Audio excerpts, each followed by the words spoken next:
Nous sommes de retour sur le plateau du live de TI Finance. C'est désormais il est temps de recevoir notre invité macroéconomiste, économiste Marc Toiti. Bonjour Marc. Bonjour. Bonjour, merci. Bien. Oui, très bien, merci beaucoup. Je vous remercie d'avoir accepté notre invitation. Avec plaisir. Marc, je rappelle que vous êtes donc aux commandes du cabinet AC Défi et que vous sortez la suite de Recette 2, aux éditions Bookelist, dont on va parler en fin d'intervention, si vous êtes d'accord évidemment. Oui, moi, avec plaisir. Moi, je suis ouvert à tout. Ok, très bien, merci beaucoup. D'un point de vue économique, bien sûr. Attention. Je tiens à le préciser, c'est très important.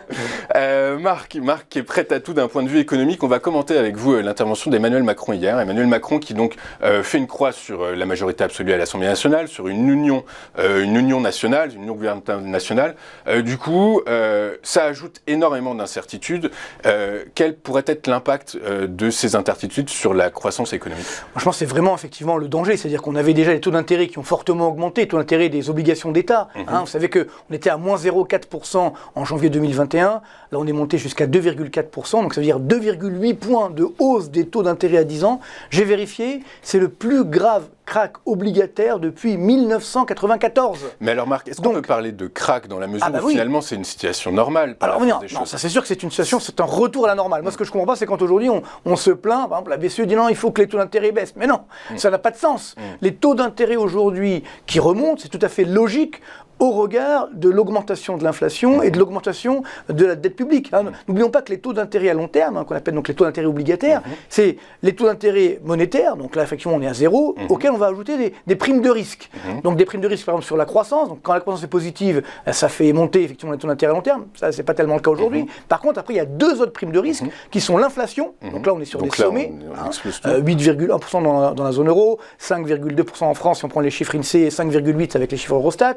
Mais bon, donc inflation très forte, et surtout la dette publique. La dette dont on va parler, parce que... Qui va bientôt atteindre 120% en France. Donc, l'augmentation des taux d'intérêt aujourd'hui des obligations d'État est logique. Ce qui n'était pas normal, c'était la situation d'avant. On avait des taux d'intérêt même négatifs, ça n'avait aucun sens. On sait pourquoi. Parce que la Banque Centrale Européenne achetait cette dette publique. Maintenant, elle doit arrêter, elle est en train d'arrêter. Alors, elle a du mal, effectivement, à enlever la perfusion. C'est de l'accoutumance. Elle s'est shootée, entre guillemets, à la cocaïne, donc elle a du mal maintenant à enlever tout ça, donc c'est un petit peu dommage. Mais tout ça pour dire que donc, les taux d'intérêt qui augmentent, c'est tout à fait logique. Mais c'est vrai qu'en termes d'augmentation des taux, donc c'est ça le crack obligataire, c'est qu'effectivement on a cette augmentation qui n'est jamais vue depuis 1994. Donc ça, c'était avant effectivement les élections législatives.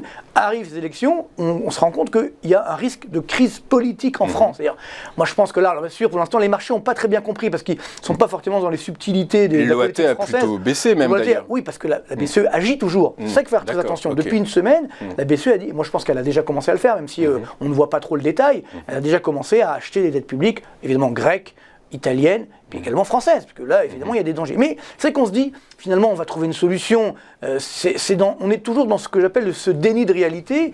On dit non, mais on n'a pas la majorité absolue, mais c'est pas trop grave. Même hier, j'étais surpris quand Emmanuel Macron a dit, oui, il manquait une trentaine de députés. C'est quand même incroyable. Une vingtaine, il a dit. Oui, une vingtaine, une trentaine. Enfin, non, mais c'est même pas le cas. Il en manque 44.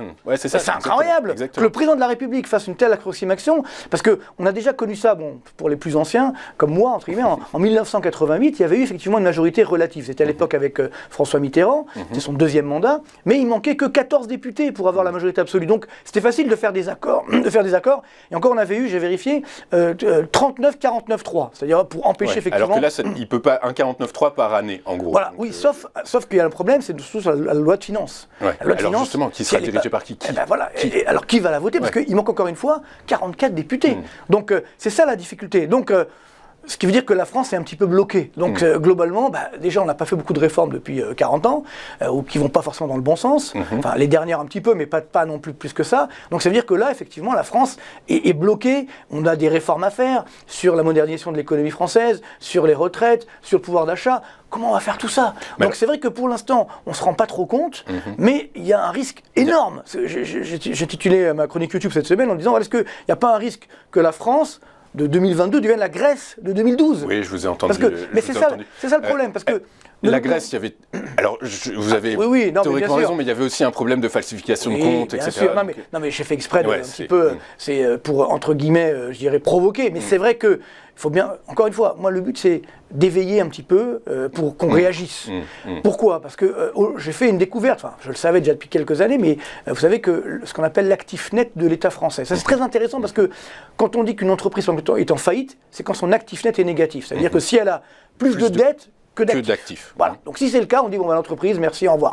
Bon, pour un État, c'est un peu plus compliqué. En gros, c'est la solvabilité d'un État. Exactement. Okay. Donc aujourd'hui, l'État français, depuis les années 95, est en actif net négatif. D'accord. Ça, c'est juste l'État. Plus de dettes que de... D'accord, mais ça c'est pour l'État. Mais par contre, si on prenait toute la puissance publique, ça veut dire les collectivités locales, sociales, etc., les musées, enfin tout ce qui appartient, on va dire, à la puissance publique, là on avait encore un actif net positif, légèrement positif.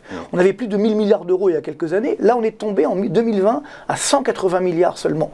Et en 2022, selon les estimations, ça y est, l'actif net de toute la puissance publique est devenu négatif. C'est là où ça ressemble à la Grèce. C'est-à-dire que finalement, on se dit, nous, on est la France, il ne peut rien nous arriver, on est un grand pays, etc., tout va bien. C'est vrai. Sauf que, attention, si on perd la confiance des investisseurs, alors là, ça devient très mauvais. N'oublions pas que plus de 50% de la dette publique française est détenue par des étrangers, par des non-résidents. Donc si on perd cette confiance, ben voilà, taux d'intérêt vont augmenter. Alors pour l'instant, ça n'a pas vraiment eu lieu, mais c'est le danger, si vous voulez, des prochains mois, des prochains trimestres. Donc c'est vrai que cette crise politique, elle tombe extrêmement mal pour la France, mais bien sûr pour la zone euro. Parce que si la France, évidemment, est en crise politique, je n'imagine même pas la zone euro, parce que la Grèce, c'était 350 milliards d'euros de dette publique, nous, c'est 3000 milliards. Oui, c'est pas les mêmes chiffres. Donc c'est extrêmement dangereux. Donc c'est extrêmement dangereux. Deux choses que vous nous dites. Qu'on est dans une situation, on va parler de la dette dans un instant, mais d'abord j'aimerais revenir sur ce qu'on lit depuis hier, depuis ce matin. Certains économistes interrogés estiment que le risque de récession en France n'existe pas. Est-ce que c'est votre avis ou est-ce que juste il est déporté sur 2023 ? Encore une fois, le problème c'est, je ne veux pas être méchant, mais clairement aujourd'hui la récession c'est pas un risque, elle est déjà là. Il faut arrêter de mentir aux Français. Moi je suis quand même stupéfait de ces mensonges en permanence, de ce déni de réalité en permanence, même des économistes. Alors pourquoi effectivement on n'a pas de culture économique en France ? Parce que justement les économistes font pas leur boulot. Faut être honnête. Moi j'essaye de le faire, tant bien que mal. J'étais l'un des premiers à démocratiser l'économie, mais encore aujourd'hui il y a plein d'économistes que j'appelle de salon qui veulent pas qu'on démocratise l'économie. Et donc quand on ne démocratise pas l'économie, quand on ne dit pas la vérité, il y a plein d'idées fausses qui passent. Vous voyez, par exemple, on a lâché, enfin effectivement, je vais répondre à votre question, mais on a lâché 450 milliards d'euros de dette publique en 2 ans. Pendant la pandémie, on va dire, ok, on n'avait pas le choix. Oui, enfin, en 2020 peut-être, mais pas en 2021. On a continué à lâcher. Donc maintenant, effectivement, on nous dit, il faut continuer. Donc c'est ça qui est extrêmement dangereux. Donc c'est que on a un PIB qui a très peu augmenté malgré cette dette publique. Et donc la récession, c'est quoi la récession ? C'est simplement 2 trimestres consécutifs. Oui, c'est ça, ça peut être moins 0,2 en l'occurrence au T1 et moins 0,01 au deuxième. Au premier trimestre, donc 2022, on a eu moins 0,2% de baisse du PIB français. Si on regarde les indicateurs avancés, encore là, il y a quelques minutes, vient de sortir le climat des affaires de l'INSEE, tous les secteurs confondus, qui a effectivement baissé. On est à un niveau de 104, alors que le niveau de long terme, c'est 100. Donc vous voyez, ça baisse. Alors c'est pas encore la récession, certes, entre guillemets, l'effondrement de l'activité, mais on risque quand même d'avoir un deuxième trimestre consécutif de baisse du PIB. Pourquoi ? Parce que, sans entrer dans la technique, c'est quoi ce qu'on appelle la croissance ? C'est la variation du PIB, donc de la richesse, en volume. Ça veut dire hors inflation.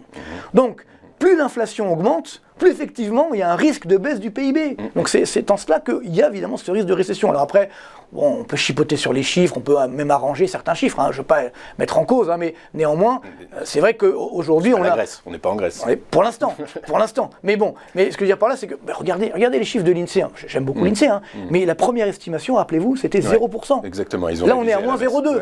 Vous comprenez ? Donc voilà, on est dans l'effet d'annonce. Mais il faut dire aujourd'hui, oui, que la France connaît un grave risque de récession, parce que justement, l'inflation est très forte, donc ça casse le pouvoir d'achat, la consommation des ménages baisse, donc le taux d'intérêt augmente, ça va également casser l'activité, la bulle immobilière qui est en train de se dégonfler, enfin, vous voyez, il y a quand même beaucoup de dangers, donc moi je pense qu'on doit dire la vérité. J'ai fait ça fait 25 ans que je fais ce métier, et que j'ai toujours pris une très grande importance à dire la vérité. Pour moi, c'est la base du métier.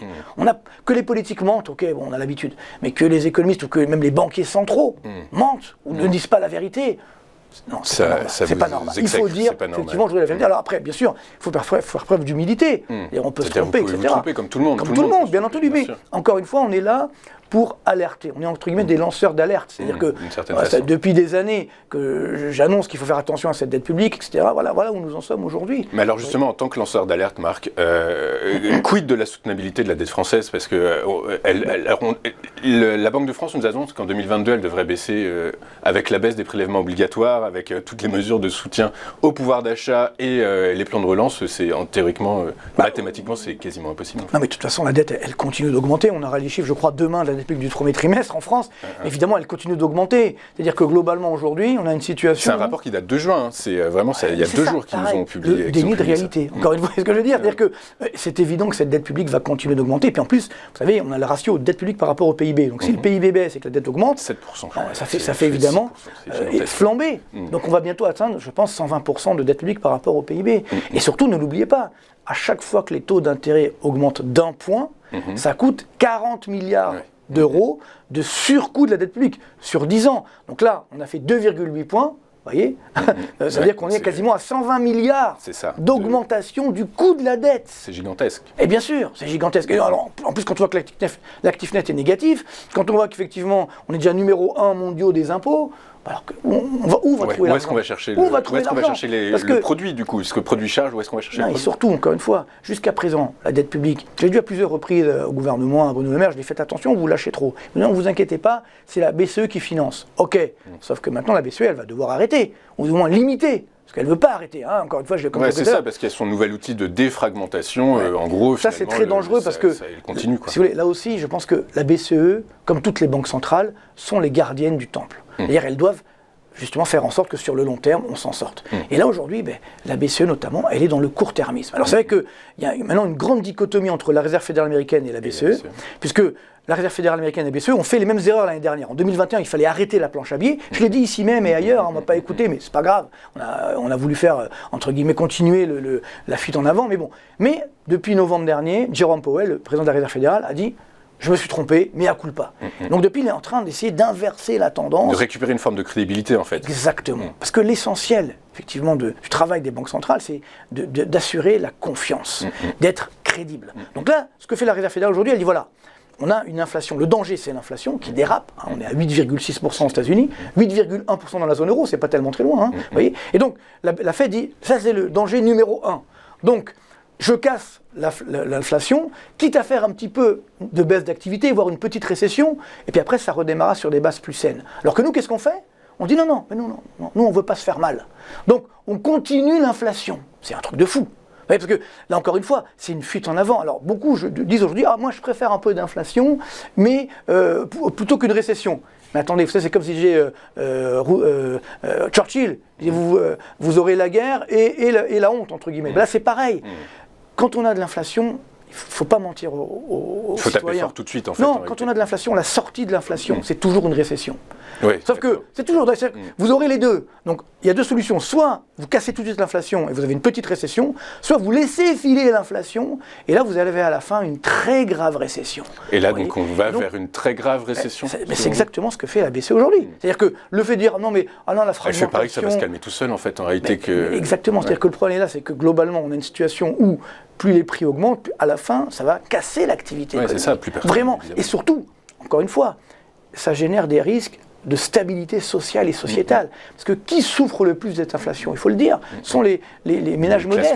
Les classes moyennes, les ménages modestes. Parce que pour eux, effectivement, quand les prix augmentent sur l'énergie, l'alimentaire, etc., ça fait très mal. Donc c'est ça la grande difficulté, c'est que ça crée un risque social et sociétal. Encore une fois, on revient sur les élections françaises. C'est pas pour rien qu'au premier tour des présidentielles, il y a eu 61% de voix pour des partis anti-système. Est-ce que selon vous, alors on parlait des OAT et des primes qui étaient calculées, qui permettaient le calcul, est-ce que le risque social pourrait rentrer en compte dans le calcul? Il n'est pas encore dedans. Parce que pour l'instant, on se dit, j'entends toujours aujourd'hui, encore on le dit, mais la France, on s'en sortira toujours. Au pire, on ponctionnera un peu plus d'impôts. Mais sur quoi? On va taper l'épargne. C'est ça ma crainte, c'est qu'aujourd'hui, effectivement, on tape l'épargne. Voyez. Et donc, ce qui à ce moment-là... Mais donc ça sert à quoi d'épargner? On a énormément d'inflation, si en plus après on va taper dedans... c'est le danger. Il faut consommer, c'est le danger. Rappelez-vous, il y a quelques trimestres, c'était en 2020 et c'était réédité en 2021, le FMI a sorti une lettre de recommandation très claire où elle dit voilà, les pays surendettés devront augmenter leur imposition sur l'épargne et le patrimoine. voyez. Donc bon, je ne veux pas faire peur, bien sûr, mais carpe diem, hein, vaut profiter effectivement de l'instant présent, effectivement. Mais néanmoins, c'est vrai qu'il y a ce danger. Tout ça, encore une fois, c'est pas un grand méchant loup qui a décidé tout ça. Moi, je ne suis pas dans la théorie du complot. C'est nous qui avons fait ces erreurs. C'est nous, les Européens, nous, les Français, les dirigeants politiques et monétaires. Ouais, c'est ça, c'est une somme d'erreurs, en fait, finalement, pas à faire. Bien sûr, bien sûr. Encore une fois, parce qu'on est dans le déni de réalité. On nous dit toujours, bah non, mais de toute façon, on s'en sortira. Oui, mais les Grecs aussi disaient la même chose. Puis un jour, ben voilà, tout a explosé. Alors c'est vrai qu'ils ont menti ce que vous voulez, mais encore une fois, les Grecs ont fait quand même des efforts. Il ne faut pas non plus jeter le bébé avec l'eau du bain. Rendez-vous compte qu'aujourd'hui, au moment où nous parlons là, le PIB grec est encore 15% inférieur au niveau de 2008. Vous vous rendez compte? On est en 2022. Donc c'est ça ce que je veux dire, c'est que attention, une crise comme ça, longtemps, ça peut faire très mal, et ça peut durer très longtemps. Et c'est ça qu'on demande à nos dirigeants politiques ou nos dirigeants monétaires, qui est de voir sur le long terme et de sauver notre économie. Les chocs inflationnistes, le choc inflationniste des années 70 s'était résorbé au bout de 17 ans, 18 ans. Le problème, c'est que, encore une fois, quand Mitterrand est arrivé, parce qu'on prend l'exemple, parce qu'aujourd'hui on nous dit, voilà, il faut faire de la relance n'importe comment, il faut augmenter les salaires, les taux de... Enfin, bien sûr qu'il faut augmenter les salaires, si c'est mérité, bien entendu. Mais le gros problème, c'est qu'il faut plutôt baisser les taxes qui pèsent sur les prix pour réduire, et sur les ménages, pour réduire effectivement cette inflation. Donc à l'époque, Mitterrand avait dit, non, mais nous, on lâche tout. Bon, alors déjà à l'époque, en 81, il n'y avait que 20% de dette publique. Aujourd'hui, on est à 120%, donc c'est pas le même schmilblick, tu vois ce que je veux dire. C'est pas la même situation, donc c'est beaucoup plus compliqué aujourd'hui. Mais à l'époque, à combien est montée l'inflation en France? Juste après 11%, 12%. 14,5. Ouais, c'est gigantesque. Et vous l'avez bien dit, quand est-ce qu'on a retrouvé un niveau d'inflation normal? 84, non, 85. bien plus tard, en 86, 87. Ouais. Vous voyez ce que je veux dire? C'est-à-dire que c'est ça le problème. C'est que quand on rentre dans cette erreur de laisser filer l'inflation, ça prend des années avant d'être résorbé, et malheureusement, ce sont les ménages modestes qui vont le plus souffrir. Évidemment, l'ensemble de l'économie va souffrir. Donc c'est ça qui est complètement fou. Quand je vois certains députés, là, bon bref, on ne va pas donner de nom ou autre, mais bon, qui disent, il faut lâcher tout, l'argent est là, etc. Non, il n'y a pas d'argent magique. Mais surtout, il faut être responsable. Il faut responsabiliser les Français. Et c'est vrai que moi, c'est ce qui m'inquiète aujourd'hui, on ne veut plus dire la vérité aux Français, on ne veut plus, on veut plus se faire mal. Donc voilà, on a vu le corona, bon, c'était peut-être grave, effectivement, au début, mais après, on nous a continué de nous enfermer jusqu'en 2022 presque. C'est pas sérieux, vous voyez ce que je veux dire? Après, là, on a la dette publique, on dit non, mais c'est pas grave, on continue d'augmenter. Non, c'est pas sérieux. Vous vous rendez compte le boulet qu'on laisse à nos enfants, aux générations à venir? C'est inadmissible. Encore dernièrement, la canicule, ça c'était incroyable. On dit non, il fait 40 degrés, donc mais il faut rester chez vous. N'amenez pas vos enfants à l'école. Bon. Faut être sérieux. La vie, c'est pas un long fleuve tranquille. Il faut responsabiliser. Il faut responsabiliser les Français et dire la vérité. Donc c'est ce qu'on essaye de faire. Bravo, continuez à de le faire ici sur notre chaîne, grâce à vous. Notamment. Mais c'est vrai que je pense qu'aujourd'hui, on doit dire la vérité. Et c'est vrai que c'est pas toujours bon à dire, mais on va s'en sortir. Moi, je suis optimiste. C'est-à-dire que les crises sont toujours des phases d'opportunité. Mais effectivement, il faut avoir le courage de dire la vérité et de prendre les bonnes mesures pour pouvoir s'en sortir. Alors, dire la vérité, Marc, justement, il nous reste très peu de temps. Est-ce que dans la suite de Reset 2, aux éditions de Bookelis, est-ce que vous dites la vérité? Bien sûr, toujours. Moi, c'est mon fonds de commerce, entre guillemets. C'est ma marque de fabrique, bien entendu. Alors, en fait, c'est vrai que l'idée du Reset, c'était qu'en fait, on appuie sur le bouton Reset, et après, ça redémarre sur des bases plus saines. Sauf que c'est ce qui s'est produit après le coronavirus. Donc, on appuie sur le bouton Reset, mais c'est pire qu'avant. C'est-à-dire, c'est le bad reset, c'est le mauvais reset. Ouais, c'est le mauvais reset. Il faut un deuxième reset. Vous voyez? Et il y a un petit bandeau à la fin. Le pire n'est jamais certain, nous pouvons encore l'éviter. Donc, c'est ça, entre guillemets. Donc, Reset 2, le sous-titre, c'est Bienvenue dans le monde d'après. Le monde d'après, il n'est pas facile, parce qu'on a fait beaucoup d'erreurs. Mais je pense qu'on peut quand même s'en sortir si, justement, on dit la vérité, si on prend le taureau par les cornes et si on prend les bonnes mesures. Donc, c'est toujours possible, mais vous savez, j'avais écrit un livre il y a très longtemps, une dizaine d'années, qui s'appelait « Quand la zone euro explosera ». Et j'avais dit, bon, voilà ce qu'il faut faire pour éviter que la zone euro explose. Et malheureusement, on a fait exactement l'inverse. C'est-à-dire qu'aujourd'hui, il faut le dire, la zone euro est en danger existentiel.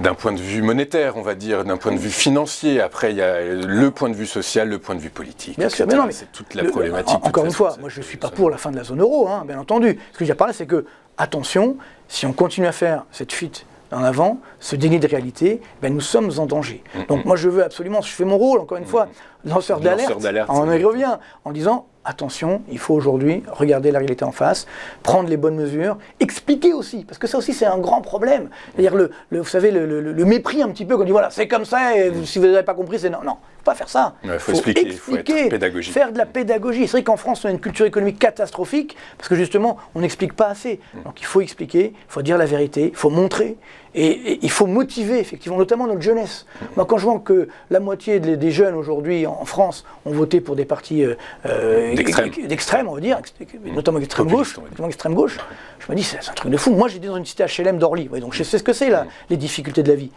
Mais mon seul but, c'était de m'en sortir. Je voulais pas aller piquer de l'argent aux riches, vous voyez ce que je veux dire. Moi, je voulais justement m'en sortir. Et qu'aujourd'hui, on ait cet état d'esprit, on dit, voilà, on va casser tout, etc. C'est extrêmement dangereux. C'est très dangereux parce qu'on a un pays, la France, c'est un pays exceptionnel. Nous avons la chance de vivre en France. Je pense qu'on ne s'en rend pas compte. Très vrai. Mais il ne faut pas casser justement ce cadeau. Exactement. Donc il faut aujourd'hui prendre des bonnes mesures pour sauver notre douce France. Parfait, merci. Voilà. Sauvons notre douce France. Merci beaucoup Marc d'avoir été avec nous ce matin. Je rappelle que vous dirigez à ces défis cabinet de conseil en économie. Tout à fait, conseil, conférence, voilà. Okay, tout va très bien à ce niveau-là, mais c'est vrai qu'il y a quand même beaucoup d'inquiétudes aujourd'hui. Et donc on est là également pour conseiller, pour dire voilà. Qu'il y a encore des raisons d'y croire. D'ailleurs, n'oublions pas, nos entreprises, moi j'ai du conseil aux dirigeants d'entreprise, nos entreprises, ce sont elles qui sauvent la France aujourd'hui.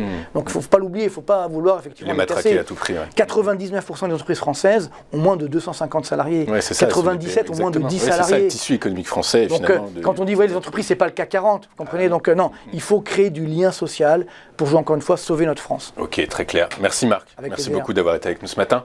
On marque une pause et tout de suite après, ce sera notre point bourse. À tout de suite sur Téléfinance.